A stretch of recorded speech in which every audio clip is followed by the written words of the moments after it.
तथागत बुद्ध के पास उनका एक शिष्य आया और वह तथागत बुद्ध से बोला, हे तथागत, मुझे आपके सानिध्य में 4 वर्ष से ज़्यादा हो गए हैं।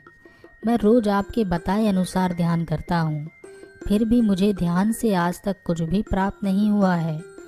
बाकी सभी संघमित्र बताते हैं कि उन्हें ध्यान से कुछ ना कुछ प्राप्त होता है, लेकिन मुझे कुछ भी प्राप्त नहीं हुआ है। आप मुझे माफ़ करें तथागत, लेकिन मेरे मन में अब यह विचार आने लगे हैं कि ध्यान से कुछ प्राप्त होता भी है या नहीं। मैंने तो अभी तक कुछ भी नहीं पाया और मुझे लगता है कि ध्यान से कुछ भी प्राप्त नहीं होता। और जो कहते हैं कि ध्यान से उन्हें कुछ मिला है, तो शायद वह झूठ ही बोलते हैं। आपने ही कहा था कि अपनी बुद्धि से खोजो, जिस पर तुम्हारी बुद्धि विश्वास करे उसको मानो। अब इतने वर्षों तक ध्यान करने के बाद अब मुझे ऐसा लगने लगा है कि ध्यान से कुछ नहीं मिलता। आप मेरा मार्गदर्शन करें तथागत। तथागत बुद्ध मुस्कुराए और उन्होंने कहा, इसका उत्तर मैं तुम्हें कल सुबह दूंगा। अभी तुम जाओ और कल सुबह ध्यान सभा में उपस्थित होना। अगली सुबह तथागत बुद्ध ध्यान सभा में उपस्थित हुए। उन्होंने सभी शिष्यों से कहा, आज मैं तुम्हें एक कहानी सुनाऊंगा। इस कहानी को ध्यान से सुनना और इसे ध्यान के संदर्भ में लेना। कहानी में मत खो जाना। यह कहानी पूर्ण काल्पनिक है। यह केवल कुछ बातों को समझाने के लिए कही जा रही है। तथागत बुद्ध ने कहा, एक गुरु अपने ज्ञान के लिए प्रसिद्ध थे। कहा जाता था कि उन्होंने सोने का पहाड़, जिसका शीश हीरे का बना था, खोज लिया था, जिससे उन्हें ज्ञान की प्राप्ति हुई। वह गुरु एकांत में जंगलों में रहते थे। उन्होंने किसी को अपना शिष्य नहीं बनाया था। उनका नाम सुनकर 3 मित्र उनका शिष्य बनने की चाह में उनके पास पहुँचे। गुरु ने उनकी लगन और इच्छा शक्ति को देखते हुए उन्हें अपना शिष्य बना लिया। तब तीनों शिष्यों ने अपने गुरु से सोने के पहाड़, जिसका शीश हीरे का था, के बारे में पूछा। गुरु ने शिष्यों से कहा, मैं तुम तीनों को बारी बारी से वह रास्ता दिखाऊंगा जिस पर चलकर तुम उस पहाड़ तक पहुंच सकते हो। तब गुरु ने एक दिशा की ओर इशारा करते हुए पहले शिष्य से कहा, इस रास्ते पर सीधे जाना, कहीं मत मुड़ना, बिल्कुल सीधे इसी दिशा में चलते जाना और यह रास्ता तुम्हें उस पहाड़ तक पहुंचा देगा। और जब तक तुम उस पहाड़ तक ना पहुंच जाओ, अपनी यात्रा मत रोकना। वह शिष्य अपने गुरु का आशीर्वाद लेकर उस रास्ते पर निकल पड़ा। रास्ते में उसे घना जंगल मिला, जहां उसके पैरों में कई कांटे चुभे। वह घायल भी हुआ। कई जंगली कीड़े मकोड़ों ने उसे काटा। कई जंगली जानवरों से उसका सामना हुआ। भूख लगने पर उसने जंगल से अपने खाने का इंतजाम किया। इस तरह वह घने जंगल को पार कर गया। जंगल पार करने के बाद उसे मरुस्थल मिला। वह धीरे धीरे उस मरुस्थल को पार करने लगा, लेकिन वह मरुस्थल बहुत बड़ा था और उसके पास पीने के लिए पानी नहीं था। खाने के लिए उसने कुछ भोजन बचा रखा था। मरुस्थल में चलते चलते कुछ दिन बीत गए। उसकी प्यास चरम पर पहुंच गई। वह पानी की एक एक बूंद के लिए तड़पने लगा। तब पहली बार उसके मन में आया कि कहीं गुरु ने उसे गलत मार्ग तो नहीं दिखा दिया। अब अगर वह जिंदा ही नहीं रहेगा तो फिर उस पहाड़ तक कैसे पहुंचेगा। तब उसका गला सूख गया और उसका चेहरा मुरझा गया और वह मरुस्थल में गिर पड़ा। और तभी आकाश में तेज गर्जना हुई और बारिश होने लगी। पानी की बूंद उसके चेहरे पर गिरी। तब उसे होश आया और उसने जल्दी से अपना बर्तन पानी से भर लिया और फिर वह अपने रास्ते पर आगे बढ़ा। अब उसने मरुस्थल को पार कर लिया था। अब उसके सामने एक बड़ी नदी आई, जिसे पार करके आगे बढ़ना था।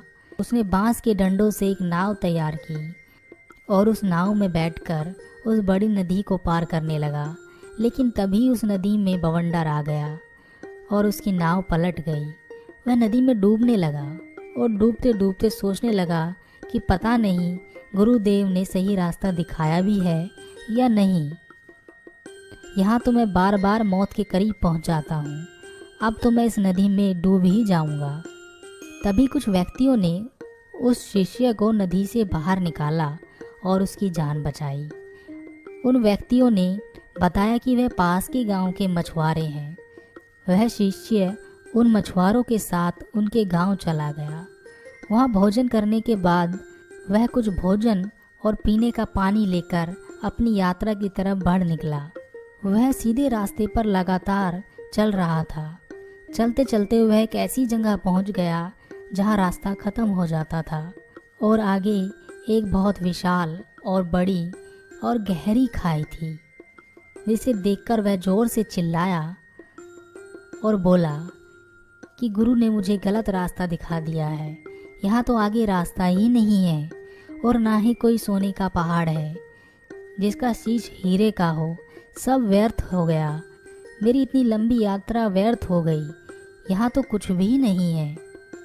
वह तुरंत वापस मुड़ा और यात्रा कर अपने गुरु के पास वापस पहुंचा और गुरु से बोला, हे गुरुदेव, जो रास्ता आपने मुझे दिखाया था मैं उस रास्ते पर चला, लेकिन उस रास्ते पर मुझे कुछ नहीं मिला। सोने का पहाड़ तो मुझे कहीं दिखाई ही नहीं दिया। आगे जाकर वह रास्ता भी खत्म हो जाता है। वहाँ तो गहरी खाई है। तब गुरु ने कहा, तुमने पूरे रास्ते क्या सीखा? शिष्य बोला, रास्ते में कुछ सीखने नहीं गया था गुरुदेव। मैं तो उस पहाड़ को खोजने गया था और रास्ते में क्या सीखा जा सकता था। रास्ता लंबा था, कठिन था, लेकिन फिर भी मैंने उस पहाड़ को पाने की चाह में वो सारे रास्ते पार किए, सभी कठिनाइयों को पार किया, लेकिन मुझे कुछ नहीं मिला। तब गुरु ने कहा, तुम अभी रुको, मैं तुम्हारे दूसरे भाई को भेजता हूँ। तब शिष्य बोला कि उसे भी वहाँ कुछ नहीं मिलेगा, वहाँ कुछ है ही नहीं। तब गुरु ने अपने दूसरे शिष्य को उसी मार्ग पर भेजा। वह शिष्य गुरु का आशीर्वाद लेकर उस रास्ते पर निकल पड़ा और कई दिनों के बाद वह गुरु के पास वापस लौटा। गुरु ने शिष्य से पूछा, क्या तुम्हें वह पहाड़ मिला? वह शिष्य बोला, नहीं गुरुदेव, मुझे वह पहाड़ नहीं मिला। रास्ते के आखिर में एक गहरी खाई थी। तब मुझे लगा कि शायद मैं आपके दिखाए रास्ते से भटक गया हूँ, इसी कारण वह खाई मुझे मिली। तब मैं सही रास्ता पूछने वापस आ गया। तब गुरु ने कहा, तुमने इस पूरे रास्ते में क्या सीखा? शिष्य ने कहा, हे गुरुदेव, मैंने यहाँ से यात्रा शुरू की और घने जंगलों से होकर मेरी यात्रा चली। उस घने जंगल में मैंने देखा कि कैसे जीवन चक्र चल रहा है, कैसे सभी जीव एक दूसरे पर निर्भर हैं और एक दूसरे का भोजन भी है। जंगल पार करने के बाद मैंने एक मरुस्थल देखा। वह मरुस्थल बहुत बड़ा था। वहाँ मेरा भोजन और पानी दोनों समाप्त हो गए। एक समय ऐसा आया जब मैं मृत्यु के बिल्कुल करीब पहुँच गया और तब मैंने जाना कि मृत्यु के करीब पहुँचने पर कैसा लगता है। पूरे जीवन हम अपनी सांसों की गिनती नहीं करते, लेकिन अंतिम समय में एक एक सांस बड़ी कीमती लगती है। हर सांस के बाद लगता है कि दूसरी सांस आएगी या नहीं। तब मैंने आकाश से अमृत को बरसते देखा। उस अमृत रूपी पानी से मेरे शरीर में पुनः जीवन संचारित हुआ। वह पानी बड़ा ही स्वादिष्ट था। मैंने आज तक इतना स्वादिष्ट पानी नहीं पिया। तब मैंने जाना कि पानी के अतिरिक्त कोई और अमृत नहीं है। तब मैंने वह मरुस्थल पार किया और मैंने देखी एक बड़ी नदी। वह नदी बड़ी विशाल थी। उसका पानी बहुत साफ था, जो बहुत सुंदर दिखाई देती थी। उसकी हवा में एक खुशबू थी। मैंने वहाँ बांसों के डंडों को इकट्ठा किया और उससे एक नाव का निर्माण किया और उस नदी को पार करने लगा।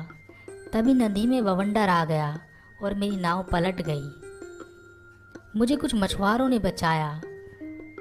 पानी में डूबते समय मैंने जाना कि मुसीबत आने पर हम सहायता के लिए पुकारते हैं और सोचते हैं कि कोई आकर हमारी सहायता कर ले, लेकिन जीवन भर जब किसी दूसरे को सहायता की ज़रूरत होती है तब हम सहायता के लिए हाथ नहीं बढ़ाते। मैंने अपने जीवन में कभी भी किसी की सहायता नहीं की, लेकिन मैंने वहाँ देखा कि मछुआरों ने मेरी सहायता की और मेरे जीवन को बचाया। उसके बाद मैं उन मछुआरों के साथ उनके गांव गया। मैंने उस गांव में जीवन के कई रंग देखे। मैंने बच्चों को भूख से तड़पते देखा, दोषी साबित होने पर एक व्यक्ति की हत्या होते देखी, एक पति के मर जाने पर उसकी पत्नी को बिलखते हुए देखा। वहाँ मैंने एक बच्चे को देखा जो बहुत बीमार था। जड़ी बूटियों का ज्ञान मुझे है, इसी से मैंने उस बच्चे की जान बचाई। और तब मैंने जाना कि दूसरों की मदद करने से जो आनंद मिलता है वह आनंद किसी और चीज़ में नहीं है। अपने पास भोजन ना होने पर भी उन गांव वालों ने मुझे भोजन और पानी दिया, जिससे मैं अपनी यात्रा शुरू कर सकूं। और तब मैं वहां से अपनी यात्रा पर निकल गया। आगे चलते चलते वह रास्ता एक जगह जाकर ख़त्म हो गया और आगे एक बहुत बड़ी खाई थी। वह विशाल थी, गहरी थी, उसकी गहराइयों में अनंत शांति थी। वहाँ कोई आवाज़ नहीं थी, मुझे सिर्फ अपनी सांसों की आवाज़ सुनाई देती थी। तब मैंने सोचा कि शायद मैं आपके बताए रास्ते से भटक गया हूँ और गलत मार्ग पर आ गया हूँ। इसी कारण मुझे वहाँ सोने का पहाड़ नहीं दिखाई दे रहा। तब मैं वहाँ से आपके पास वापस आ गया ताकि आपसे मैं मार्ग पूछ सकूं। हे गुरुदेव, क्या मैं गलत रास्ते पर था? गुरु ने कहा, नहीं, तुम बिल्कुल सही रास्ते पर हो। जल्द ही तुम्हें वह पहाड़ भी मिल जाएगा। तब गुरु ने अपने तीसरे शिष्य को वह पहाड़ दिखाते हुए कहा, क्या तुम भी पहाड़ खोजना चाहते हो? वह तीसरा शिष्य बोला, हे गुरुदेव, मुझे उस रास्ते पर पहाड़ मिलेगा या नहीं यह तो मैं नहीं जानता, लेकिन मेरे दूसरे गुरु भाई ने जो उस रास्ते का व्याख्यान किया है मैं उस रास्ते पर चलकर देखना चाहता हूँ। तब वह शिष्य अपने गुरु का आशीर्वाद लेकर उस रास्ते पर चल पड़ा और कुछ दिनों के पश्चात वह शिष्य गुरु के पास वापस लौटा। गुरु ने अपने शिष्य को देखते ही जान लिया कि उस शिष्य को वह पहाड़ मिल गया है। उस शिष्य के अंदर अलग चमक थी, वह बहुत शांत था। उस शिष्य ने गुरु को प्रणाम करते हुए कहा, हे गुरुदेव, आपने जो मार्ग मुझे दिखाया मैं उसके लिए आपका बहुत आभारी हूँ। मुझे वह सोने का पहाड़ जिसका शीश हीरे का है मिल गया है। तब पहले और दूसरे शिष्य ने पूछा, हे गुरु भाई, तुम तो संपूर्ण बदल गए हो। क्या तुम्हें भी वह गहरी खाई मिली जहाँ रास्ता खत्म हो जाता है? वह तीसरा शिष्य बोला, हाँ, मुझे वह खाई मिली थी। उस खाई तक पहुँचने से पहले मैंने वैसे ही अनुभव किए जैसे मेरे दूसरे गुरु भाई ने किए थे। और जब मैं उस खाई तक पहुँचा तब मैंने देखा कि उस खाई में अनंत शांति थी। इतनी शांति इससे पहले मैंने कभी महसूस नहीं की थी। अभी तक मुझे वह पहाड़ नहीं मिला था जो गुरुदेव ने बताया था। मुझे पता था कि मैं सीधे रास्ते पर हूँ और वह पहाड़ भी आगे ही होगा। इसीलिए मैंने उस खाई में अपने कदम बढ़ा दिए। खाई में कदम रखने से पहले मेरे मन में बहुत सी आशंकाएं उठ रही थी। मैंने अपने रास्ते पर 2 बार मृत्यु को करीब से देखा था, इसलिए मुझे मृत्यु का डर नहीं था। मैं सिर्फ आगे बढ़ना चाहता था। इसलिए मैंने खाई में अपना पहला कदम रख दिया और खाई में कदम रखने के बाद मैंने देखा कि मैं नीचे की तरफ नहीं गिर रहा हूँ, बल्कि मैं ऊपर की तरफ उठ रहा हूँ। तब मैंने देखा कि मेरे कदम ज़मीन पर ना पड़कर हवा में पड़ रहे हैं और मैं खाई के ऊपर चल रहा हूँ। और ऐसे ही मैंने चलकर वह खाई पार की और खाई पार करने के बाद मुझे अंधेरा दिखाई दिया।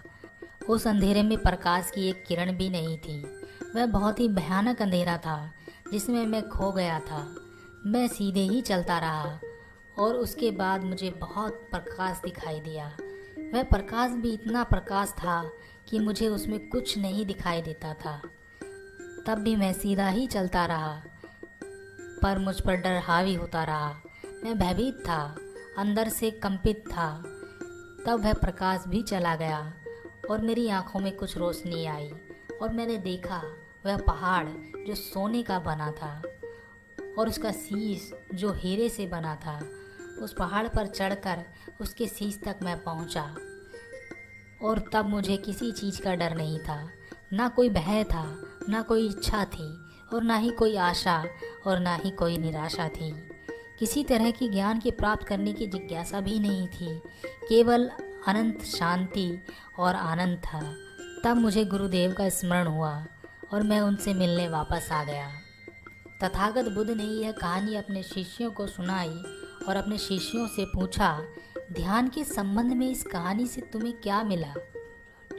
तथागत बुद्ध के एक शिष्य शार्लिपुत्र बुद्ध के समक्ष हाथ जोड़कर खड़े हुए और उन्होंने कहा, हे तथागत, उन तीनों शिष्यों के गुरु ने जो रास्ता उन्हें दिखाया था वह रास्ता उनके अंतर मन का था। पहले शिष्य की लगन और निष्ठा सही थी, लेकिन वह महत्वाकांक्षी था। अपने ध्यान मार्ग पर चलते हुए उस शिष्य ने मार्ग में प्राप्त होने वाले ज्ञान पर ध्यान ही नहीं दिया। वह पूर्ण रूप से महत्वाकांक्षी हो गया। उस पहाड़ को पाने के लिए उस पहाड़ के अलावा उसे कुछ और दिखाई ही नहीं दे रहा था, जबकि उसके आसपास ज्ञान ही ज्ञान बिखरा पड़ा था। इसी कारण वापस आने पर उसने अपने गुरु से कहा कि उसे कुछ नहीं मिला, क्योंकि उसके मन में तो वह पहाड़ ही बसा हुआ था, बाकी कुछ तो उसे नज़र ही नहीं आ रहा था। दूसरे शिष्य ने अपने ध्यान मार्ग पर सभी चीज़ों का विश्लेषण किया। उसने हर छोटी बड़ी चीज़ को बड़े ध्यान से देखा, जिससे उसकी बुद्धि का विकास हुआ और उसने जाना कि प्रकृति कैसे काम करती है, मृत्यु के समय कैसा लगता है और हमारी मृत्यु और सांसों का संबंध क्या है। उसने अमृत को भी पहचाना जो पानी है। उसने इस संसार में घटने वाली घटनाओं को भी जाना, कैसे वह सुख और दुख उत्पन्न करती हैं। और आखिर में वह अपने मार्ग के अंतिम छोर पर पहुंचा, जहां पर रास्ता खत्म हो जाता था, लेकिन वास्तव में वह रास्ता वहीं से शुरू होना था।